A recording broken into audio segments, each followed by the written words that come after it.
오늘 읽었던 우리 고린도전서 9장 24절부터 마지막 절까지 말씀을 통해서 상을 위해 절제하라 하는 제목으로 하나님 말씀을 전하겠습니다. 우리 성도님들께서도 구원파라는 얘기를 많이 들어보셨잖아요. 구원파랑 우리가 믿고 있는 이 개혁주의 교회랑 차이점이 좀 있어요. 구원파가 흔히 쓰는 말이 뭐가 많이 쓰냐면 과거에 이제 현재 이제 미래에 이제 다 용서받았다. 이건 이제 구원파가 흔히 쓰는 말이에요. 개혁주의자들은 이 표현을 잘 안 씁니다. 이제 구원파는 이 말을 자주 쓰거든요. 이 말을 나쁜 뜻으로 사용하려고 구원파가 과거에 이제 현재 이제 미래에 대해 용서받았다는 말을 많이 쓰는데, 구원파는 그 구원을 뭐로 보냐면 예수님의 십자가 사역을 내가 마음으로 받아들이는 것, 그것이 구원이에요. 그 사람들에게는. 그래서 구원파에는 윤리가 없어요. 양심의 가책도 없고, 예수님이 내 죄를 다 돌아가셨다고 내가 믿기만 하면 구원받는다고 하는 거, 과거에 이제 현재 이제 미래에 다 용서를 받았는데 내가 뭘 걱정을 하느냐, 이런 식으로 그 용어를 사용하고, 개혁주의 교회는 윤리가 있어요. 내가 예수 믿고 성령 받았잖아요. 그럼 반드시 성령이 우리를 변화시켜요. 성령이 우리를 변화시킨다고 가르치는 건 개혁주의 교리고, 알미니안 교리라는 게 있어요. 감리교나 우리 순복음 같은 교리, 알미니안 교리라고 하는데, 알미니안 교리는 내가 바꾸는 거예요. 내가 예수를 믿었으면 이제 내가 결단을 내리고 내가 거룩한 삶을 살고 내가 제대로 삶을 살고, 이런 거는 우리가 알미니안 교리라고 부르고, 개혁주의 교회는 예수 믿으면 성령이 우리 안에 들어와서 성령이 우리를 바꾸신다, 우리는 성령을 따라 행한다, 이걸 개혁주의 교회라고 부르고, 구원파의 교리는 나는 예수를 믿기만 하면 끝이에요. 윤리고 뭐고 양심이 가책이 일절 없고, 과거에 그 세월호 사건이 있었을 때 유병원 가족들이 보여줬던 몇 가지 태도들이 있거든요. 그때 태도들도 마찬가지예요. 그들의 양심의 가책이 일절 없는 이유는 뭐냐면, 구원 받았는데 뭐 이제 무슨 죄를 져도 죄가 안 된다는 거예요. 내가 윤리적으로 똑바로 살아야 되냐, 그런 책임감도 없어요. 이 말씀 드리는 이유는 이제 고린도 교회 성도들 중에 믿음이 좋다고 하는 성도들 내에서 구원파적인 요소를 가진 사람들이 있었어요. 내가 믿음이 참 좋아요. 그래서 나는 뭘 먹어도 되고 마음대로 생활해도 돼요. 다른 사람을 고려하지 않아도 돼요. 사도 바울은 믿음이 진짜 좋은 사람들은 다른 사람들을 잘 배려하려고 했거든요. 다른 사람들을 잘 배려하려고 했는데, 당시의 사람들 중에서는 나는 뭐 우상의 음식도 먹을 수가 있고 난 이것도 할 수 있고 저것도 할 수 있는데 내가 굳이 다른 사람을 배려할 필요가 있느냐. 근데 신앙생활을 잘하는 사람은요, 다른 사람을 배려해야 됩니다. 나보다 믿음이 여린 사람이 혹시 나 때문에 상처받는 게 아닌지, 혹시 약한 사람이 문제가 생기는 게 아닌지, 그런 것들을 잘 배려를 해야 되는데, 믿음이 좋다고 불려지는 사람들이, 그 사람들이 어떤 잘못된 행동들로 인해 가지고 교회에 시험 드는 사람들이 많이 있었어요. 그 사도 바울은 그들에게 말하기를, 나는 율법 있는 사람들, 그러니까 유대인들에게는 사도 바울이 유대인처럼 행동을 했어요. 그러니까 유대인들은 할례를 소중히 여겼거든요. 그 사도 바울이 디모데를 데리고 갈 때 디모데에게 할례를 받으라고 했어요. 사도 바울은 할례가 필요 없다고 믿는 사람입니다. 그렇지만 유대인들이 할례를 하도 소중히 여기니까 디모데가 어머니가 유대인이거든요. 그래서 할례를 받게 했고, 또 당시에 예루살렘에 갔을 때 예루살렘에 있는 그 유대인들이 사도 바울이 율법을 안 믿는다고 하니까 율법을 믿는다는 증거로 자기가 그 정결 의식을 치르는 사람들의 비용을 사도 바울이 낸 사건이 있었거든요. 그런가 하면 어떤 사람은 이방인들이에요. 이방인들인데 그 사람들에 대해서는 사도 바울이 윤리적 규정을 아주 낮춰버렸어요.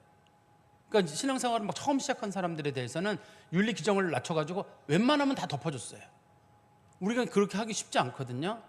사람들은 대부분 자기를 기준으로 정해가지고 어떤 사람이 뭐 문제가 있다 그러면 막 그 사람 공격하는 거예요. 신앙생활을 하는 사람이 저 모양밖에 못하냐 그러는데, 신앙생활을 잘하는 사람은 자기보다 신앙생활을 못하는 사람들을 덮어주는 사람이 신앙생활을 잘하는 겁니다, 이게. 근데 대부분 사람들은, 내가 신앙생활을 잘한다고 생각하는 사람들은 다른 사람을 지적하는 걸 잘한다고 생각해요. 너는 왜 그런 옷을 입었어? 교회 올 때.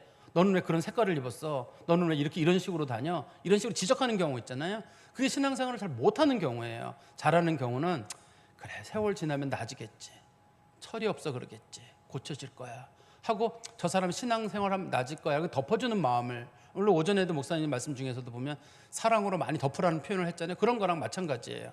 이걸 사랑으로 덮어주는 마음, 그런 것들을 가져야 되거든요. 또 사도 바울은 하나님 안 믿는 다른 종교를 가진 사람들에 대해서는 그 사람들의 종교에 최대한 맞춰줬어요. 지금 우리로 말하면 그걸 변절이로 볼 거거든요. 너 왜 불교랑 얘기하느냐, 너 왜 힌두교랑 얘기하느냐. 사도 바울은 불교랑 힌두교랑 얘기한 이유는 그 사람들을 기독교로 바꾸는 게 목적이에요. 그렇지 않으면 힌두교랑 불교도가 안 돌아올 거 아니에요.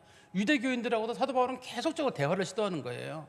계속적으로 대화를 시도해가지고 그 사람들이 교회로 들어올 수 있도록. 근데 이제 당시 유대인들이나 이런 극단적인 사람들은 뭐라 그러냐면 너 왜 그 사람들하고 얘기를 하냐는 거예요. 사도 바울의 목적은 첫 번째가 하나님의 영광을 위해서, 두 번째가 한 사람이라도 더 구원하려고. 한 사람이라도 더 구원만 할 수 있다 그러면 뭐든지 하겠다는 거예요. 사도 바울이 자기 자신을 낮추는 그런 모습이 사도 바울에게 있었거든요. 오늘 그 본문의 말씀에서는 사도 바울이 그리스도인들이 진짜 그리스도인이라 그러면 그 사람들은 자기를 이용해서 자유를 쓰지 말고 자유를 유보하라는 거예요. 쉽게 말씀드리면 우리 그리스도인들이 흔히 쓰는 표현 중에 자유의지란 말이 있거든요. 나는 이것도 할 수 있고 저것도 할 수 있어요. 그렇지만 신앙생활을 잘하는 사람들은 자기 마음대로 하지 않아요. 다른 사람의 자유를 위해서 내가 최대한 다른 사람들을 배려하는 겁니다. 이거를 다른 말로 자유의 역설이라고 해요. 자유로운 사람일수록 자유롭지 않아요. 정말 자유로운 사람들은 자기 마음대로 하지 않아요. 할 수만 있으면 다른 사람들 시험 드는 사람 없는지, 마음 상하는 사람 없는지 늘 돌아보는 거예요.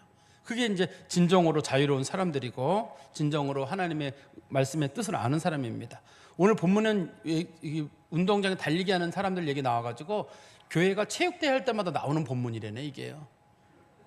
그죠? 운동장에 달리기 하는 사람들이 달리는데 우승을 하는 사람은 한 사람이다. 그렇게 해가지고 이게 체육대회만 할 때마다 나온대요. 근데 여기서 운동선수가 두 종류의 운동선수가 나옵니다.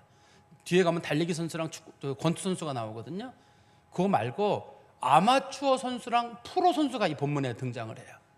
아마추어랑 프로의 차이점은 뭐냐면 아마추어는 재미삼아 운동하는 거예요.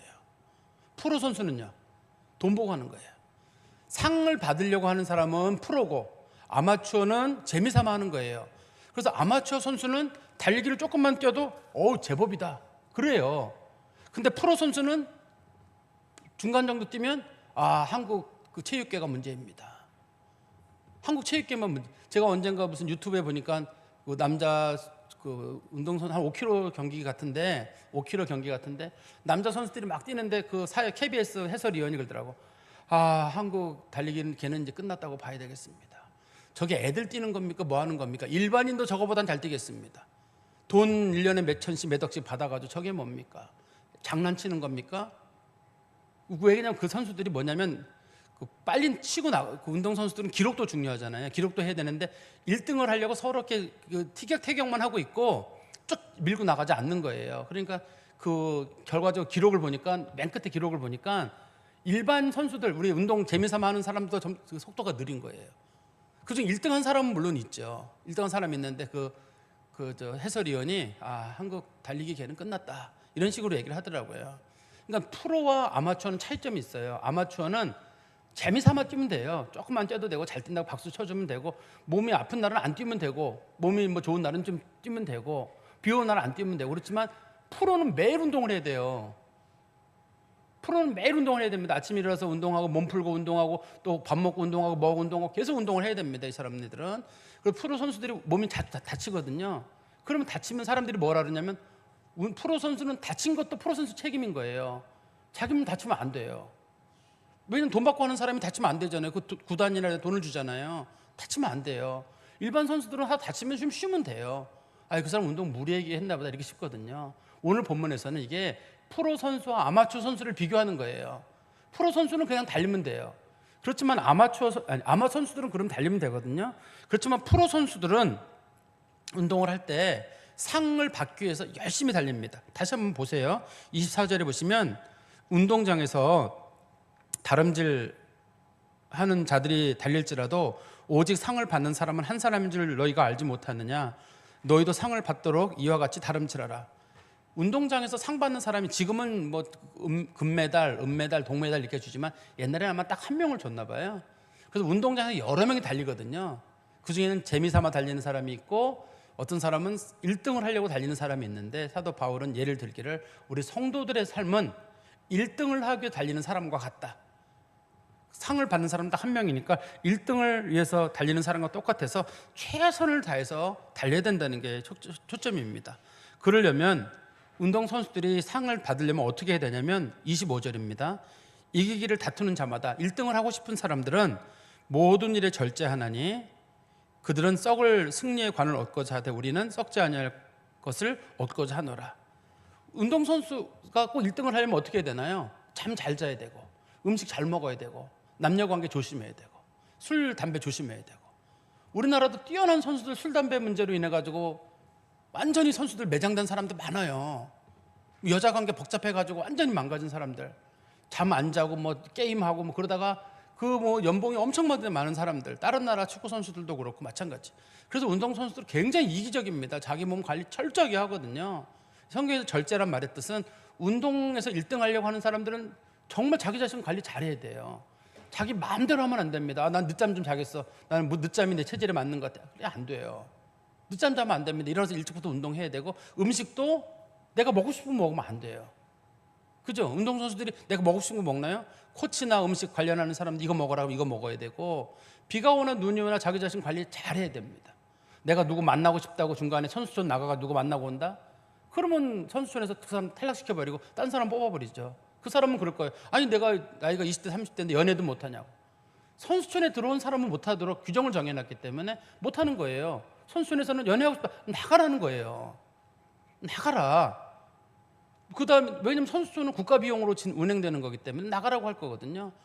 당시에도 이거 올림픽 경기 얘기하는 겁니다. 이게 사도 바울이 아마 올림픽 경기나 그런 걸 알고 있었던 것 같고, 또 고린도에는 특별한 운동 경기 2년마다 열리는 운동 경기가 있었거든요. 그걸 사도 바울이 알고 있기 때문에 운동 경기를 하는 사람들은 합숙 생활을 하면서 자기 관리를 잘하거든요. 성도들에게 자기 관리를 잘해라, 이 말을 사도 바울이 쓰는 이유는 이 당시에 그 교회 내 성도들이 자기만 생각하는 사람들이 있었던 것 같아요.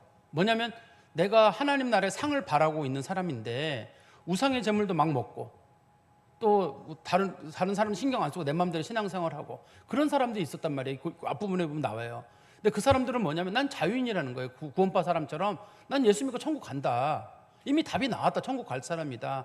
그렇기 때문에 나는 그런 거 자제를 안 하는 거예요. 사도 바울은 세상의 상을 받는 사람도 절제를 하는데 영원한 하나님의 나라의 상을 받는 사람들은 절제해야 되지 않느냐. 먹고 싶다고 다 먹느냐. 너 때문에 시험 드는 사람이 있는데 하고 싶은 말 다 하느냐. 내 발 있다고 내 발대로 다 하고, 내 입 있다고 내 입대로 다 하고, 내 눈 달렸다고 내가 쳐다보고 싶은 거 다 쳐다보고, 그게 예수 믿는 사람이 되냐는 거예요. 근데 구원파 사람들은 돼요. 내 눈인데요. 내가 째려보면 어떻고 웃으면서 보면 어때요? 내 입인데 하고 싶은 말 다 하면 되죠. 사도 바울은 영원한 하나님의 나라를 바라보는 사람들은 하나님 나라의 상이 있잖아요. 수고한 거에 대한 그런 사람들은 말과 행동에 있어서 절제를 해야 된다, 이렇게 얘기를 하고 있습니다. 그리고 우리 26절 말씀해 보세요. 그러므로 나는 다름질하기를 향방 없는 것 같지 아니하고 싸우기를 허공을 치는 것 같지 아니하며, 위에는 달리기 선수고 밑에는 이제 그 권투 선수거든요. 어떤 사람이 달리기를 잘해요. 근데 그 사람이 100m 선수로 나왔어요. 100m 선수로 나와가지고 100m를 뛰지 않고 200m를 뛰었어요. 어떻게 되나요? 어떻게 100m 선수가 나와가지고 100m를 안 뛰고 뛰거나 좀 멈춰야 되는데 계속 200m를 뛴 거예요. 그러면 뭐가 되나요? 실격이에요. 어떤 선수가 400m 선수예요. 잘 뛰어요, 400m를. 근데 오늘은 컨디션이 100m만 뛰면 좋을 것 같아요. 그래서 400m 경기에 나가가지고 딱 100m만 뛰고 딱 들어와 버렸어요. 그래서 사람들 실격을 시켰어요. 그 사람 말이 난 400m도 잘 뛴다. 오늘은 내가 100m까지만 뛰고 싶어서 100m 뛰었다. 실격이에요. 또 우리 운동장에 보면 레인이 그려져 있잖아요. 1레인, 2레인, 3레인, 4레인이 그려져 있잖아요. 그거 레인을 넘어가면 안 된단 말이에요. 넘어가면 안 돼요. 근데 사실 선수들 입장에서는 제일 안쪽 레인으로 뛰는 게 제일 유리하거든요. 제일 짧아요, 거리가. 근데 레인을 절대 넘어가지 않도록 선수들이 뛰는 그 거리가 다 다르게 정해져 있어요. 다 체크를 해놔가지고 그 선을 넘어가면 안 되거든요. 어떤 사람이 뭐 넘어가면 좀 어때? 하고 넘어갔어요. 그러면 실격이에요. 오늘 본문의 내용이 그런 거거든요. 달리기 선수인데 달리기를 하려면 목표가 정해져 있어야 돼요. 100m 뛸 사람은 100m 뛰고 200m 뛰고 레인이 정해졌으면 레인을 통과해야 되는데 그냥 내가 아무 데나 달리는 거예요. 그러고 나가지고 자기 기록을 재보면서 나 요번에 100m 9초라는 거예요. 근데 어디로 뛰었냐? 산으로 올라갔어요. 그러고도 나는 100m 세계 기록 보유자라고 주장하면 실격이란 말이에요. 근데 권투 선수가 링에 들어갔는데 자기가 보기에 만만한 사람이 하나 있는 거예요. 그 사람하고 막 열심히 권투했어요. 나중에 알고 보니까 심판이에요. 이 성경에서 그렇게 표현이 나오잖아요.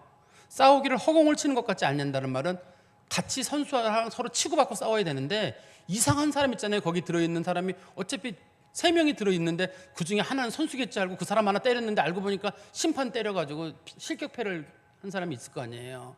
사도 바울은 뭐냐면, 달기를 하려면 제대로 해라. 목표를 정하고 권투를 하려면 누가 내 상대인지를 알고 때려야지. 아무나 때린다고 이게 권투가 되나요? 신앙생활이라고 하는 것도 마찬가지잖아요. 내가 목표가 정해져야지 육상 선수인 거고, 내가 권투할 때 누구랑 권투를 하는지 알아야 권투 선수인데, 그냥 내가 하고 싶은 대로 마음대로 하면서 나 금메달 주세요, 나 권투 이겼으니까 나도 금메달 주세요, 이렇게 하면 안 된다는 겁니다.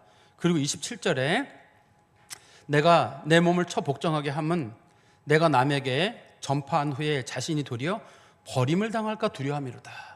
여기 버림을 당한다는 말의 뜻은 이 운동 경기랑 관련돼 가지고 실격패란 뜻이에요. 내가 열심히 했는데 나중에 알고 보니까 당신 규정에 맞지 않는다. 규정에 맞지 않아서 실격패를 당하는 사람. 여기 버림을 당한다는 말은 지옥 간다 그런 얘기를 하는 게 아닙니다.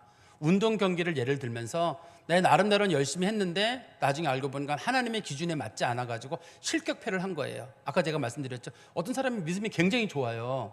굉장히 좋은데 하나님께서는 뭐라 했냐면, 믿음 좋은 사람이면 믿음 약한 사람 배려해라, 말 함부로 하지 마라, 행동 조심하라 했는데, 내가 예수 믿고 구원 받았고 성경도 하루에 내가 100장씩 읽고 기도도 10시간 하는데 그런 거 좀 부족하면 어때? 그럼 예수님께서 실격. 구원 못 받는 건 아니지만 너 성도로서는 자격이 없다. 나는 하나님 상을 엄청 많이 받을 줄 알았는데 가보니까 딴 헛짓거리를 하다가 온 거랑 똑같은 거예요. 이 버림을 받을 거란 말은 실격패란 뜻입니다. 운동 경기에서 기준에 맞았어야죠. 하나님께서 원하시는 건 믿음 좋은 사람들은 그만큼 배려를 해야 되고, 신앙생활의 그리스도인들의 자유는 나를 위한 자유가 아니라 다른 사람들을 위한 자유여야 되거든요. 최대한 다른 사람들에게 양보하고 배려하고, 하나님이 뭘 원하시는지 한 사람의 영혼이라도 구원할 수 있는가, 그게 맞는 거예요. 근데 내가 그 규정을 정하지 않고 아무데나 달리고 아무나 치고 누구 하나 KO 시킨 다음에 이겼다고 손들고 막 있는 사람들이 심판 때렸다고 이 사람 고소하고 고발하고 선수 박탈될 수 있단 말이에요. 그런 것처럼 정말 싸우는 건 영적 싸움인데 같은 교회 성도랑 맨날 싸우고 앉아있고, 그러면 하나님 앞에 이게 상이 되나요? 말씀을 다시 한번 정리해서 말씀드리면, 그리스도인들에게는 하늘의 상이 최대 목표예요. 천국 가는 건 기본적으로 성도들에게 주어진 거지만 하늘의 상을 받으려면 절제를 해야 돼요. 내 자유를, 최대한 자유를 낮추고, 뭐가 하나님이 기뻐하시는 거냐, 한 사람이 더 시험 들지 않도록 내 자유를 최대한 겸손하게 낮추는 것, 그걸 성경에서는 절제라고 부르고 희생이라고 부릅니다. 두 번째는 하나님이 우리에게 주신 목표가 있잖아요. 하나님의 영광이라고 하는 목표. 두 번째는 최대한 많은 사람을 구원하게 하는 것. 그게 성도들에게 꼭 필요한 겁니다. 최대한 많은 사람 구원하는 거랑 두 번째는 하나님의 영광을 위해서예요. 그러니까 하나님이 기뻐하신 일을 하되 최대한 많은 사람을 구원하려면 사도 바울처럼 유대인들에겐 유대인처럼, 가난한 사람들은 가난한 사람처럼, 또 다른 종교를 가진 사람들은 다른 종교를 가진 사람들에게처럼 최대한 사람들을 낮춰가지고 어떻게 하든지 한 사람이라도 끌어들이도록. 그런데 간혹 어떤 분들은 그러거든요. 저런 종교랑 얘기하지 마, 저런 사람 전도하지 마, 저런 사람들은 만날 필요도 없어. 그런 사람 없어요. 다 만나야 되고 다 얘기를 해야 되고, 그 사람들에게 어떻든 복음을 전해야 되고, 그 사람들 최대한 끌어안는 거예요. 그럼 사람들 옆에서 볼 때, 아니 저 목사님 저렇게 해가지고 꼭 절에 가가지고 스님하고 얘기 나누고 있고 무슬림들하고 얘기 나누고 있고 왜 저렇게 하느냐. 그 사람들 구원해야 되는 거기 때문에 그래요. 예수 믿는 사람 몇 명 있으면 구원받는 게 아니라 한 사람이라도 구원받게 하려고 최대한 그 사람들의 비위도 맞춰가면서 얘기도 들어주면서 그러냐고, 그리고 또 그러나 말씀의 원칙은 벗어나지 않으면서도 그 사람들을 최대한 끌어내는 것, 그게 우리 그리스도인들이 해야 될 일인 거거든요. 우리가 영원한 하나님의 나라를 목표로 살아가는 사람들입니다. 그러려면 자기 자신의 생각을 좀 낮추시고, 그 육체적인 삶에 있어서 절제도 있으시기를 바라고, 내 자유를 한 사람이라도 더 구원하는 쪽으로 좀 사용하시는 그런 성도 되시기를 간절히 소망합니다. 기도하겠습니다. 하나님 아버지, 주님 은혜 감사합니다.